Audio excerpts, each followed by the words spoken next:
గత పాలనలో ఎంపీగా గెలిపించిందే కాంగ్రెస్ పార్టీ. గత పాలనలో షిప్పింగ్ మినిస్టర్ ఇచ్చిందే కాంగ్రెస్ పార్టీ. ఆ తర్వాత కార్మిక శాఖ మంత్రి ఇచ్చిందే కాంగ్రెస్ పార్టీ. అంతెందుకు ఇక్కడ సభ్యుడు ఉన్నాడు, వారు కూడా వారి కుటుంబ సభ్యులే. ఎమ్మెల్యే కాకుండానే మంత్రిని చేసి తర్వాత ఎమ్మెల్యేగా ఎన్నిక చేయడానికి సహకరించిందే కాంగ్రెస్ పార్టీ. ఈరోజు వాళ్ళు ఏ పేరైతే వినోద్ అనుకుంటున్నారో ఆ రాజశేఖర రెడ్డి గారే ఆ మంత్రివర్గంలోనే గత ఆర్థిక శాఖ మంత్రి సిద్దిపేట ఎమ్మెల్యే గారు ఎమ్మెల్యే పదవి లేకుండా మంత్రిగా ప్రమాణ స్వీకారం చేసిండ్రు. రాజశేఖర రెడ్డి గారి నాయకత్వమే దేశానికి బలమైన నాయకత్వం అని అందులో పనిచేసిండ్రు.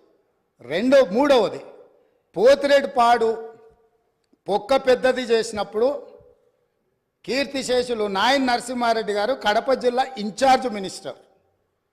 ఆ రోజు కొట్లాడింది పోతిరెడ్డిపాడు మీద కీర్తిశేషులు పి జనార్దన్ రెడ్డి గారు. పోతిరెడ్డిపాడు పొక్క పెద్దది చేసినప్పుడు ఇక్కడ ఉన్నోళ్ళు ఎవరు ప్రాణత్యాగాలు చేస్తామని ఎవరు కొట్లాడలే, ఎవరు మాట్లాడలే. సొంత పార్టీ సొంత ప్రభుత్వం ఉన్న తెలంగాణ ప్రజల హక్కులను భంగం కలిగించొద్దు, కృష్ణానది జలాలలో మా వాటా మాకు ఉండాలి, మా వాటాను ఎవరు తీసుకెళ్ళినా మేము ఒప్పుకోము అని కొట్లాడింది ఆనాటి నాయకుడు పి జనార్దన్ రెడ్డి గారు మాట్లాడిండ్రు తప్ప వీళ్ళు కాదు. కాబట్టి ఈరోజు వీళ్ళందరూ ఏ పాలకుల గురించి మాట్లాడుతున్నారు, ఆ పాలకులు ఇప్పుడు మాట్లాడుతున్న పెద్దలు ఎట్లెమ్మెల్యేనరు?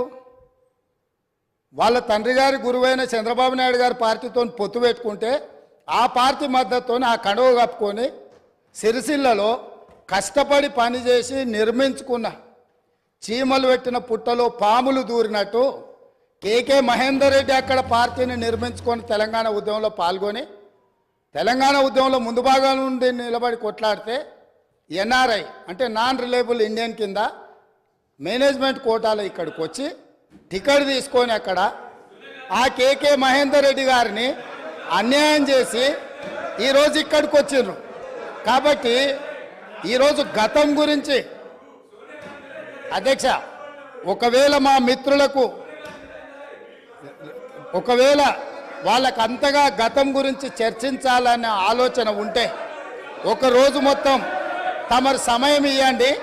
తప్పకుండా జూన్ 2, 2014 కంటే ముందు జరిగిన 55 సంవత్సరాల పరిపాలన మీద సంపూర్ణమైన చర్చ ఇక్కడ పెడదాము. ఈరోజు ఇక్కడ జరుగుతున్న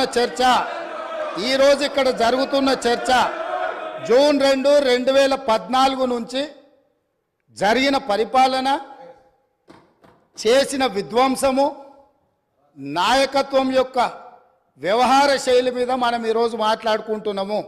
కాబట్టి వారికి గతం గురించి చర్చించాలనే కోరిక ఉంటే మాకు ఎలాంటి అభ్యంతరం లేదు.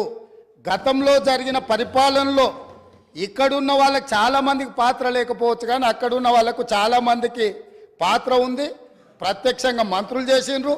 అక్కడున్న నాగేందర్ గారు, ఆ పక్కనున్న శ్రీనివాస్ యాదవ్ గారు, ఆ పక్కనున్న హరీష్ రావు గారు, అక్కడున్న కడియం శ్రీహరి గారు, ఆ పక్కనున్న పోచారం శ్రీనివాసరెడ్డి గారు, ఆ పక్కనున్న గంగుల కమలాకర్ గారు, అన్ని పేర్లు మొత్తం అన్ని లిస్టు చదువుతా. వీళ్ళందరూ కూడా ఈరోజు వారు ఏదైతే పాపాలు జరిగినాయి అంటుండ్రో ఆ పాపాలలో సంపూర్ణమైన భాగస్వామ్యం వాళ్ళదే ఉన్నది. వరంగల్ ప్రాంతంలో జరిగిన ఎన్కౌంటర్లకు ఎవరి కారణమని చర్చ ఉంది అధ్యక్ష? ఈరోజు వారే మాట్లాడుతున్నారు. ఏమని గవర్నర్ ప్రసంగంలో మొత్తం కాంగ్రెస్ పార్టీ మేనిఫెస్టోనే పొందుపరిచిండ్రని చాలా సీనియర్గా పనిచేసిండ్రు మంత్రులుగా. గవర్నర్ గారి ప్రసంగము పార్టీ యొక్క ఎన్నికల మేనిఫెస్టోను మంత్రివర్గంలో చర్చించి మా ప్రభుత్వం యొక్క భవిష్యత్ కార్యాచరణను మంత్రివర్గం ఆమోదం చేసిన తర్వాతనే గవర్నర్ గారు ప్రసంగిస్తారు. పరిపాలనలో అనుభవం ఉన్న వాళ్ళు, గతంలో ఈ రకమైన నిర్ణయాలు చేసిన వాళ్ళు కూడా ప్రజల్ని తప్పుదోవ పట్టించడానికో లేకపోతే వాళ్ళ యజమానులను సంతోషపెట్టడానికో ఎందుకు మాట్లాడుతారో నాకైతే తెలియదు.